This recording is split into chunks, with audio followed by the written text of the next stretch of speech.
دوستو دلی کے جنتر منتر پر وقف بل کے خلاف جو دھرنا ہوا، پروٹیسٹ ہوا، اس کے اندر بہت سارے لوگوں نے اپنے اپنے الگ الگ بیان دیے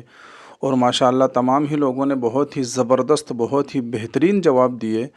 اور سرکار سے اس بات کی اپیل کی ہے کہ اس بل کو واپس لیا جائے، اور اگر واپس نہیں لیا گیا تو پھر آگے کا بھی قدم اٹھایا جائے گا۔ اس طرح کی بہت ساری باتیں کی ہیں،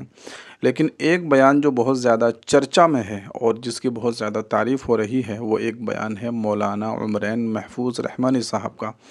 انہوں نے بہت ہی جوشیلا، بہت ہی بہترین بیان دیا ہے اور یہ کہا ہے کہ اگر ہمیں ہتھکڑیوں کی ضرورت پڑے گی، جیل بھی جانا پڑے گا، تب بھی ہم اس کے لیے تیار ہیں۔ یہ وقف بل جو ہے ہمارے ایمان کا اس سے تعلق ہے، اور کسانوں نے جو پروٹیسٹ کیا تھا وہ ان کی روزی روٹی کا مسئلہ تھا، لیکن یہ جو وقف بل ہے، جو ہماری زمین جائیداد ہیں، مسجد مدرسے ہیں، یہ ہمارے ایمان کا مسئلہ ہے، اس لیے ہم اس کا سودا بالکل نہیں کر سکتے۔ بہت اچھی باتیں کہی ہیں، یہ بیان آپ کو ضرور سننا چاہیے اور اپنے دوستوں کو بھی شیئر کرنا چاہیے۔ آئیے سنتے ہیں کیا کہا مولانا نے۔ بسم اللہ الرحمن الرحیم وبہ نستعین والصلاة والسلام علی سیدنا محمد اشرف شمس الہدایت والیقین۔ صدر محترم حضرت مولانا خالد سیف اللہ رحمانی صاحب، محترم جنرل سیکریٹری بورڈ حضرت مولانا شاہ محمد فضل الرحیم مجددی صاحب، بورڈ کی قیادت اور تمام ملی اور دینی جماعتوں کے نمائندگان اور آپ تمام حاضرین مجلس، کہنے والے نے کہا تھا مسائل کیسے بھی ہوں تا قیامت رہ نہیں سکتے، یہ ظالم ظلم کی بن کر علامت رہ نہیں سکتے، جن کا عزم ہے کہ ہم کو چین سے جینے نہیں دیں گے، وہ جان لیں کہ خود بھی سلامت رہ نہیں سکتے۔ حضرات گرامی، ابھی ہمارے بہت سے فاضل مقررین نے یہاں گفتگو کی، اور یہ ہمارے لیے خوشی کی بات ہے کہ مختلف مذاہب کے نمائندگان نے بھی یہاں بات چیت کی۔ جب ہمارے سکھ بھائی یہاں بڑے عزم و ہمت کے ساتھ گفتگو کر رہے تھے اور اس بات کا اعلان کر رہے تھے کہ یہ لڑائی سب کو مل جل کر لڑنی ہے، اس وقت مجھے یہ خیال آ رہا تھا کہ نور کی یہ کرن ظلمات پہ بھاری ہوگی، رات تمہاری ہے تو کیا صبح ہماری ہوگی۔ میرے بھائیوں، اس دہلی نے بہت سے انقلابات دیکھے ہیں، ایک وہ بھی انقلاب دیکھا اس دہلی نے کہ جب اپنے حق کی لڑائی کے لیے ہمارے کسان بھائی آئے اور انہوں نے حکومت کو اپنے آگے جھکنے پر مجبور کیا۔ میں یہ بتانا چاہتا ہوں کہ ہمارے کسان بھائی روزی روٹی اور جان کے مسئلے کو لے کر آئے تھے،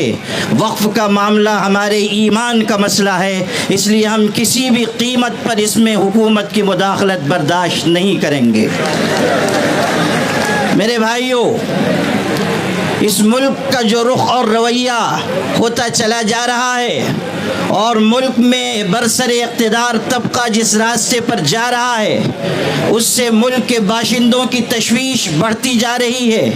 ہمیشہ یاد رکھیے، محبت ملکوں اور خاندانوں کو جوڑنے والی چیز ہے اور نفرت ملکوں اور خاندانوں کو توڑنے والی چیز ہے۔ نفرت کے راستے پر جو لوگ چل رہے ہیں اور ملک کو چلانا چاہتے ہیں، وہ جان لیں کہ اس میں ملک کی سالمیت اور بقا نہیں ہے۔ اگر ملک باقی رہے گا تو محبت کے ساتھ اور ایک دوسرے کی مدد اور تعاون کے ساتھ باقی رہے گا۔ یہی پیغام All India Muslim Personal Law Board کا ہے کہ ہم سب اس ملک میں متحد ہو کر محبتوں کے ساتھ جیتے رہیں۔ ہمیں اس بات کی، ہمارے لیے یہ بات نہایت افسوسناک ہے کہ جوائنٹ پارلیمانی کمیٹی نے وہ رویہ اپنایا جو دوہرا رویہ کہا جا سکتا ہے، اور جے پی سی کے چیئرمین نے جس طرح کا بیان چند دن پہلے دیا ہے، اس نے یہ واضح کر دیا کہ وہ امینڈمنٹ بل میں ترمیمات کے لیے سنجیدہ نہیں ہیں، بلکہ وہ کسی مخصوص ایجنڈے کے اوپر کام کر رہے ہیں۔ ہماری طرف سے یہ بات جب کہی گئی کہ ہم اس سلسلے میں آگے بڑھیں گے اور احتجاج ہو سکتا ہے اور یہ بھی ممکن ہے ہے کہ شاہین باغ کی طرز پر کوئی احتجاج کیا جائے تو کہنے والے ایک شخص نے کہا کہ جلیان والا باغ کو نہیں بھولنا چاہیے. ہم ان کو یہ یاد دلانا چاہتے ہیں کہ اگر آپ جنرل ڈائر کے راستے پر چلنا چاہتے ہیں تو سن لیجئے, آپ کی گولیاں کم پڑ جائیں گی, ہمارے سینے کم نہیں پڑیں گے. آپ کس کو دھمکی دے رہے ہیں اور آپ کس قوم کو مخاطب کر رہے ہیں کہ آپ یہ سمجھتے ہیں کہ مسلمانوں کو خون کی ننھی منی ندیوں سے ڈرا کر آپ اپنے ایجنڈے پر چل سکیں گے؟ سن لیجئے, ہم وہ ہیں کہ خون کے بحر قلزم سے گزر کر بھی داستان عزم و عزیمت لکھ کر آپ کو دکھا دیں گے. میرے بھائیوں, آج یہ بات کی جا رہی ہے کہ ہم جلیان والا باغ بنا دیں گے. اس وقت کیا ہوا تھا میں یاد دلانا چاہتا ہوں. جب گولیاں چلائی گئیں تو وہاں پر ہندو بھائیوں کی, سکھوں کی, مسلمانوں کی لاشیں ایک دوسرے کے ساتھ ملی ہوئی پڑی ہوئی تھی. آج بھی ہم اسی راستے پر ہیں, اور آپ اگر انگریز کے راستے پر جانا چاہتے ہیں تو سن لیجئے, اتیاچار کرنے والے کبھی اس دنیا میں عافیت کے ساتھ زندگی نہیں گزار سکتے. اگر آپ انگریزوں کا راستہ چننا چاہتے ہیں تو سمجھ لیجئے کہ آپ کا انجام بھی وہی ہوگا جو انگریزوں کا انجام ہوا تھا. آل انڈیا مسلم پرسنل لا بورڈ اس ملک کے مسلمانوں کا سب سے متحدہ اور مشترکہ پلیٹ فارم ہے.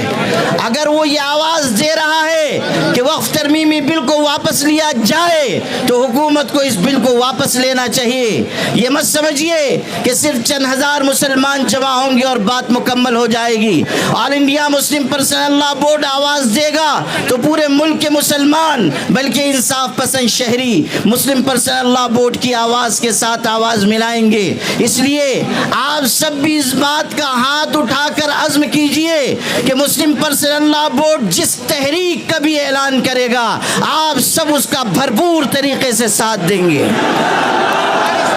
آپ اس روزے کی حالت میں اس بات کا عزم کیجئے کہ ہم انشاءاللہ اپنے حقوق کی جد و جہد آخری سانس تک لڑتے رہیں گے, اپنے حقوق کی لڑائی آخری سانس تک لڑتے رہیں گے. اس حقیقت کو ہمیشہ یاد رکھیے کہ اپنے حقوق کی آواز جتنی دیر سے اٹھائی جاتی ہے اتنی ہی زیادہ قربانیاں دینی پڑتی ہیں. اس لیے اگر آج ہم آئے ہیں تو اپنے اندر ایک قربانی کا جذبہ بھی پیدا کریں اور یہ پیغام پورے ملک تک پہنچائیں کہ ہمیں اس ملک کو بھی بچانا ہے, اس ملک میں محبت کے پیغام کو بھی عام کرنا ہے, اور سب کو ساتھ لے کر ہمیں اس سمت میں جانا ہے جس میں ملک کا بھی بھلا ہو اور ہماری ملت کا بھی بھلا ہو. آپ کی یہ قیادت جو یہاں موجود ہے, اگر آپ اسے بوڑھی اور بزدل قیادت سمجھتے ہیں تو سن لیجئے, آج یہ یہاں بیٹھے ہوئے ہیں, لیکن کل اگر اللہ نے ایسا موقع دیا کہ ہمیں اس لڑائی کو آگے بڑھانا پڑا تو آپ دیکھیں گے کہ یہ قیادت قلم اور کاغذ چھوڑ کر ہتھکڑیوں کا بھی استقبال کرے گی اور اپنے سینے کھول دے گی, اور آپ کی لڑائی آخری سیڑھی تک لڑی جائے گی. اسی لیے میں یہ کہا کرتا ہوں اپنی قیادت کے بارے میں کہ یہ الگ بات ہے کہ چپ چاپ کھڑے رہتے ہیں, پھر بھی جو لوگ بڑے ہیں بڑے رہتے ہیں. ایسے درویشوں سے ملتا ہے ہمارا شجرہ جن کی ٹھوکر میں کئی تاج پڑے رہتے ہیں. وآخر دعوانا